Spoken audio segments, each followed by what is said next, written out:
guys doing? This is William Myers, Mantis Outdoors, back at you with another video. And in this video, kind of have to do a redaction from my last video, Lost in the Woods, where I screwed up somehow and the camera was actually on and recording, and then I turned it off to record my scene, and then I came back and I don't know, I just messed up something that it happens. Actually, me and Chris have done it before where we haven't turned mics on or the camera's already recording, but then we hit record again and go and do the scene. But anyway, the infamous double tap. The infamous double tap, exactly. But in that video, I wanted to show you 3 different kinds of primitive navigation, and that's where things got screwed up. I ended up doing it correctly with the, you know, doing it with your watch and stuff like that, but I skipped these ones. I messed it up somehow. And what we're going to be showing you today is 2 primitive navigation techniques dealing with the sun. And the one that that I showed in that video was shadowless. It was just with your watch. This one, both of them are with shadows. This is going to be the shadowless stick and kind of an Ottoman compass. If you watch like Ron Hood's videos or something like that, that's what he calls them. So what we're going to do right now is we're going to take a straight stick. Both of these deal with straight sticks. So one is going to be pointed directly at the sun. One is going to be pointed directly straight up. I'm going to show you how to do that right now with the shadowless stick. Alright, so like I said, for my first technique, I'm going to show you guys a shadowless stick. And what I mean by that is we're going to put a stick into the ground just like this. And obviously you see that it's casting a shadow out this way. So what we're going to do is we're going to look at the sun and we're going to point that stick directly at the sun until that shadow disappears. And all I've done, we're in a pretty tight canopy right here, but we found a spot that has some really good sun. And you don't need just a patch of sun like this. You need something pretty big, because this is going to take about 15 minutes or so to do. And somebody needs to tell the sun that it's like almost October, because I'm sweating my ass off. Alright, so the shadow has completely disappeared into the stick itself down here. Now all we have to do is wait for about 10-15 minutes for the shadow to recast. And once we do that, we'll have an east-west line.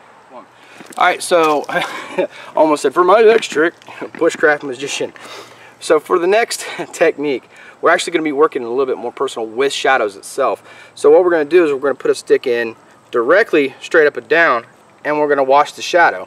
Actually, what we can do at that point, so we could take something that's not completely waterlogged, and we could put a stick in where that shadow ends, right there.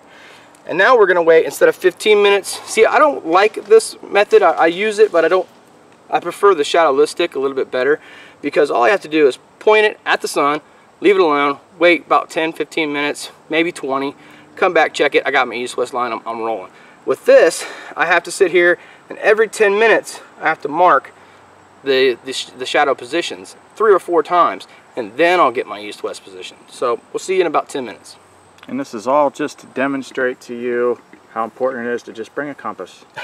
Yeah, exactly. That's what my primitive classes are in a nutshell, to be honest with you, because, you know, you'll come to a primitives class and I'll start taking things away from you, and you gotta make cordage, which doesn't seem like much, but I mean, making a bunch of it is, and then you gotta burn in a container or things like that.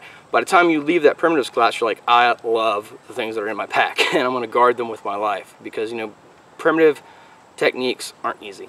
You know, buying something at Dick's Sporting Goods is way easier than building it by yourself. But alright, so we're going to pay attention to this. We're going to watch how they move. This one's already starting to cast a little bit of a shadow, but now the clouds are actually going to cover the sun. But alright guys, we'll see you in about 10 minutes. Alright, so the sun really wasn't the greatest spot over there. We did move this. Same technique though. So we're getting ready to put the last stick in to the shadow stick right here, and be right about there. Boop. Alright, so right now we have 2 primitive navigation techniques right now. We have the shadowless stick that has recast the shadow, and I'm going to mark that shadow right here. And then we have the shadow stick that has cast a shadow, and we've marked 3 points every 10 minutes. We've marked those points right here. Alright, so now to test the actual techniques, I have a compass, which if you have one of these, you don't need to be doing these techniques, but this is YouTube. People want proof that this stuff actually works. So what I'm going to do is I'm going to put a stick right here, marking the east-west line. Chris, you're going to probably have to get up a little close here, and then put a compass right on the east-west line, And you can tell, I mean, that's really right on. That's pretty right on. Now the shadows are disappearing, but that's pretty good. That's I mean, my compass is not set for declination, so it's about probably here in where I'm at. I think it's like 6.5 or 7 degrees declination. But then we go to this. This always usually is a little off.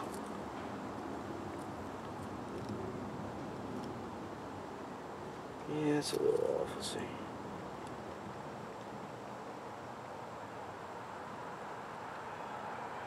Not bad. It's a little off. I've had it to where it's way worse, to be honest with you. But that's showing me that north is that way, west is that way. I think I got a little crooked here. Anyways, west is that way, east is that way, south is that way.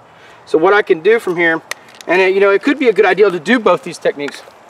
It could be a good idea to do both of these techniques at the same time, just to double check that you're getting a correct result. Now all I have to do, that I have those, that's general direction in my opinion, so I'm not going to be able to check that and keep that. But what I can do is I can line myself up, pick a target that's way off in the distance, maybe a tree or a hillside or something, maybe even a electric pole, whatever, what have you. As long as it's way out in the distance, and as long as I'm lined up with it, or maybe keep it off to the side a little bit, then I can keep my northerly track or my westerly track or something like that. Because if I know, like say, there's a water system to the west, or there's a road to the north, what have you. So I have my general direction, I can get a path, I can go to it, effect self-rescue. Alright guys, so like I said, that video was me basically showing the techniques that I should have showed in the last video. We had some technical difficulties where I actually lost the footage, but there you guys go. Those are those 2 techniques that I wanted to show you guys. And again, those are for general direction, things like that. You can do it. I don't know how, but it came spot on with the shadow stick. The shadowless stick is usually, in my experience, a little bit more easy, and it's more accurate. Because you have that human error that you go through marking every 10 minutes and things like that. So again, I hope you guys enjoyed the video. I hope you guys go out and try these techniques, and if you do, give me a response on Facebook or down below in the comment section. Remember to comment, like, subscribe, and hopefully we'll see you out in the woods.